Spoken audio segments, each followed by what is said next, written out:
Porque choras, Grey's Anatomy. Eu sou André Vasconcelos, professor de Educação Física, e agora a gente vai abordar o sistema locomotor. Então eu quero que vocês com muita atenção agora, porque é o momento de vocês utilizarem todo esse conhecimento de Grey's Anatomy de vocês, viu? Então foca na tela, porque a gente vai aqui começar a abordar o corpo e suas dimensões.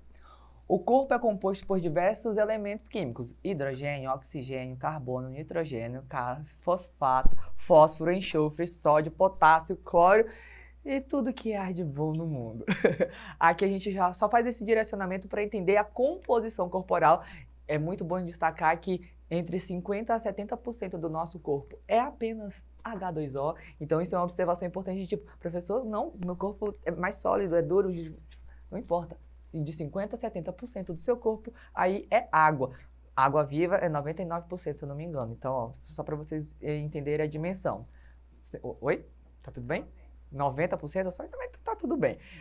Outra observação, nesse sentido, cadê a anatomia aqui? Nesse sentido, a anatomia surge como a ciência que estuda sobre as formas e estruturas dos seres. Então, a gente vai começar a abordar a estrutura do corpo. Como é que a gente aborda todo o corpo direcionado para práticas corporais? A gente vai ter o instrumento da anatomia para entender o conhecimento das formas, mas direcionado para o sistema locomotor. Então, já na tela aí, ó, sistema locomotor, que é uma interação entre o sistema esquelético e o sistema muscular. No caso, a gente vai abordar o primeiro hoje, que seria o conjunto de estruturas orgânicas responsável pelo movimento, locomoção e deslocamento dos seres vivos, que é o sistema esquelético. Então, a gente já vai adentrar nesse conhecimento aqui do sistema esquelético, que é importante a gente destacar que as estruturas orgânicas são os próprios ossos. Então, aqui a gente já tem a primeira imagem do sistema esquelético, tem como função sustentação, proteção e a locomoção.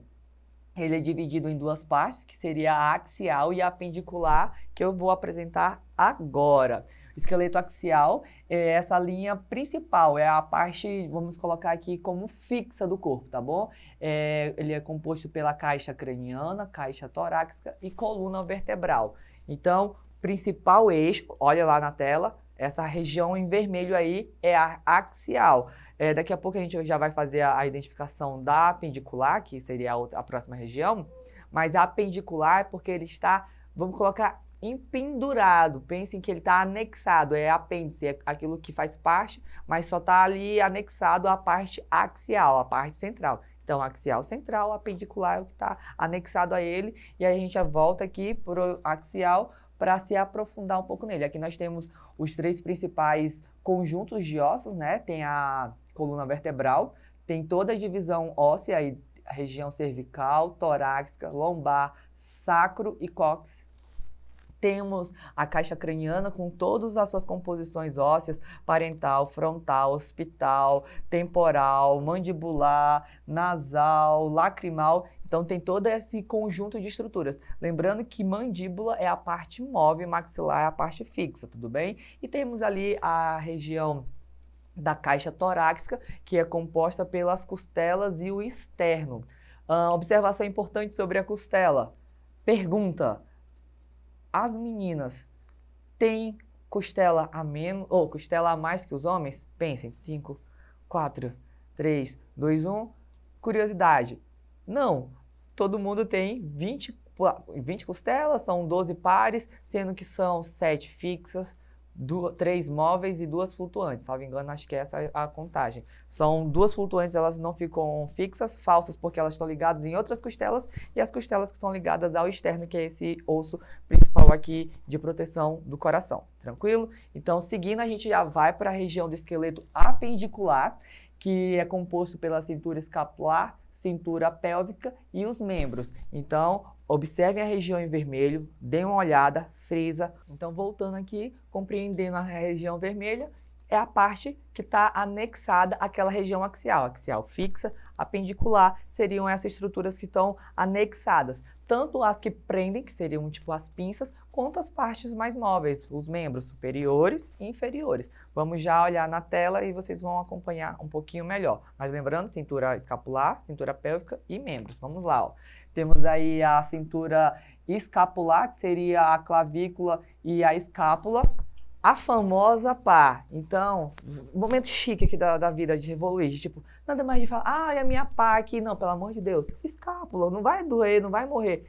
Escápula, tranquilo? Então, tanto a clavícula quanto a escápula, elas fazem a cintura escapular, beleza? Seguindo, a gente também tem a cintura pélvica, que são os movimentos pélvicos. Então, aquela parte ali do isquio, ilho. Então, ali também temos uma região. E os membros, temos aqui úmero, una, rádio, fêmur. Então, aqui, deixa eu até voltar que é para não deixar ninguém confuso. Vamos lá. Membros superiores, o braço e o antebraço e a mão. Membros inferiores, perna, que seria o fêmur, que é o principal osso, o maior osso do corpo. Temos ali a tíbia e a fíbula. E temos o pé, que são diversos ossinhos, taço, metatarso, carpos, metacarpos e assim vai. Assim como temos no braço o úmero, rádio e una. Professor, como é que eu faço para localizar o rádio? É pelo polegar, essa é a antena do rádio, então esse ossinho aqui é rádio e esse é a una. E esse é o úmero, una, rádio, beleza? E aqui temos as falanges, e cada um desses ossinhos, o seu dedo, tem nominação. Falange distal, distal porque está mais distante, medial e proximal porque está mais próximo dos metacarpos, que seriam aqui o do pulso, tá bom? Tranquilo? Compreendido isso? A gente avança mais um pouquinho. Todo mundo... Opa, voltando aqui, vamos lá. Ó. Classificação dos ossos. Os ossos também eles vão ser classificados em longos, curtos e planos. O longo, por exemplo, temos o fêmur, que é esse osso um pouco mais comprido. Temos os ossos curtos, que seriam os carpos, por exemplo, aqui na palma da mão. E temos os ossos planos, que são aqueles um pouco mais chapados, por exemplo, a pá? Não, a escápula, isso. Aprendeu um nome aí, pelo amor de Deus. Então, essa seria a classificação para identificar um tipo de osso, tá bom? Avançando mais um pouquinho, além da composição óssea, a gente tem alguns outros tipos de estruturas que vai depender do tecido. Então, aqui temos um tecido cartilaginoso. São cartilagens elásticas. Por exemplo, para entender, a orelha é osso? Não, é cartilagem. Consideração e observação importante, nariz e orelha são estruturas cartilaginosas que não param de crescer. Então, é uma estrutura do corpo que vai crescer até você ficar bem. Então, não é osso, é cartilagem, beleza? Então, elas são um pouco mais flexíveis, né? Elas não se calcificam. E o exemplo aqui na imagem temos a orelha, mas o nariz também é um exemplo. Avançando aqui, a gente tem algumas diferenças entre a estrutura feminina e a masculina, né? A estrutura do esqueleto. Temos na região da cabeça, temos, por exemplo, deixa eu ver aqui, ó, ombros mais largos nos meninos, das meninas são um pouco mais estreitos. O tórax masculino ele é um pouco maior em relação ao das meninas. O comprimento das pernas das meninas são maiores em relação ao dos meninos e a pelve das meninas é um pouco mais larga, tranquilo? Essas seriam as principais diferenças entre o corpo e a observação importante que eu já mencionei anteriormente, as meninas não têm mais costelas que o menino. Então, aquele lance lá da Eva ter ganhado a costela e o Adão ter perdido, descarta. Todo mundo tem 206 ossos.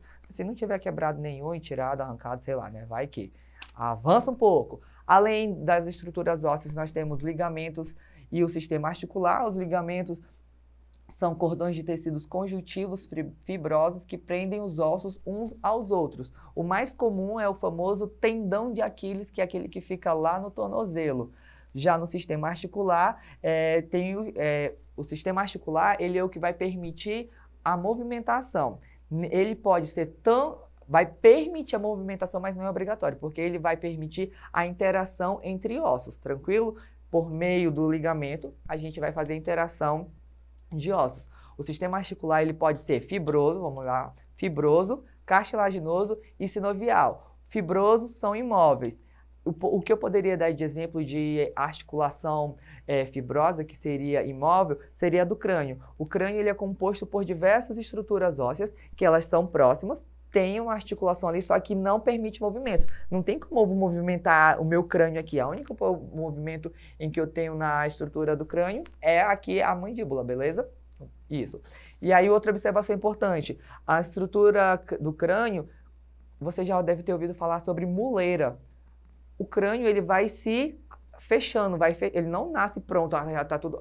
Ele vai fazendo esse sistema articular fibroso, porque ele vai justamente unir, e aí aquela parte que o pessoal chama de a moleira do bebê, é porque ainda é um espaço em que o crânio ele não se fundiu, ainda não está unido, tá? Então vai fazendo essa interação. É como se fosse mais afastado e vai unindo. Então, por isso que tem a famosa moleira. Então, isso vai ser de acordo com o sistema articular, vai formar essa estrutura articular fibrosa, que é sem movimento, cartilaginosa, que tem semi-movimentos. Aqui a gente tem o disco intravertebral, que é essa partezinha azul aí da imagem. Então, finalizando essa parte aqui, a gente conseguiu compreender um pouco do sistema esquelético e agora a gente já consegue responder algumas perguntas. Então, vamos lá. Quantos ossos possui um corpo humano? Essa tá fácil, mas eu não escrevi nos slides porque eu falei, eu quero que vocês tenham prestado atenção. Então, vamos lá. Alternativa A, 1.203 ossos. Alternativa B, 206 ossos. Alternativa C, 203. E alternativa D, 1.006 ossos. Rápido, pensa, tenta contar aí nos dedos, vai apalpando o seu corpo, vai sentindo tudo. Quantos ossos você tem? Todo mundo tem 206 ossos. Tranquilo? A gente avança e consegue responder mais uma. O sistema esquelético pode ser dividido em duas partes. Quais são? Superior e lateral. Alternativa B, diagonal e vertical. Alternativa C, axial e apendicular. Alternativa D, fixa e instável. Tá fácil também, porque a gente já dividiu bem bonitinho. Tem a parte fixa, tem a parte móvel que é anexada porque é um apêndice porque é apendicular. Resposta correta, axial e apendicular. Tranquilo? São as duas regiões, são as duas partes que compõem o sistema esquelético. Avançando aqui, nós temos exemplos de ossos da parte axial e apendicular, respectivamente. Eu quero o nome de um osso da região axial e de uma região apendicular, nessa sequência, axial e apendicular. Vamos às alternativas. A, esterno e fêmur. B, mandíbula e costela. C, escápula e tíbia. D, húmero e carpo. Vamos de baixo para cima. Húmero, ele é axial apendicular, onde que é o húmero? O húmero é o osso do braço. O osso do braço está na região móvel, é axial? Não. O carpo seria da mão também, então tá fora. Alternativa D. Escápula. Escápula é a famosa pá. Então, a famosa pá, ela é axial? Não, porque ela faz parte da cintura escapular e aí também tá fora. Tíbia também é apendicular, estava certo, mas a escápula tá fora. Mandíbula é da caixa craniana, então não tá no axial, ok? E a costela, ela também tá no axial, então ficou axial tá fora. Então a resposta certa realmente era a alternativa A, externo, que é o osso central aqui do peito, e o fêmur, que é o osso da perna. Então, a alternativa A correta. Finalizando aí, eu deixo você acessar a plataforma Eduque para ver essa aula e, é claro, deixo um dever de casa para você localizar aí no seu corpinho o processo xifoide. Vejo você nessa aula, numa outra aula e em outras aulas, e é isso. Procura o processo xifoide. É isso. Bye, bye. E sorry aí, Grey's Anatomy.